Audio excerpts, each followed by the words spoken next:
ফুচকার জলটা বানিয়ে নেব। কি করি তৈরি করি দেখতে থাকুন।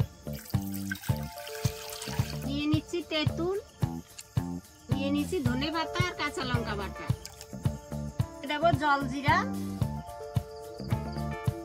দিয়ে দিচ্ছি বিট নুন,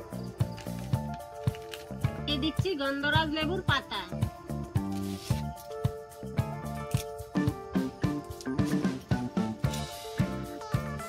দিয়ে দিচ্ছি গন্ধ লেবুর রস। গন্ধরাজ লেবুকে কেটে জলে দিয়ে দিচ্ছি। আলু সিদ্ধ নিয়ে নিলাম, আলুটা মেখে নেব। দিয়ে দিচ্ছি পেঁয়াজ, শসা, টমেটো, কাঁচা লঙ্কা, ধনে পাতা, ভিজানো মটর, ভিজানো ছোলা, দিচ্ছি চাট মশলা,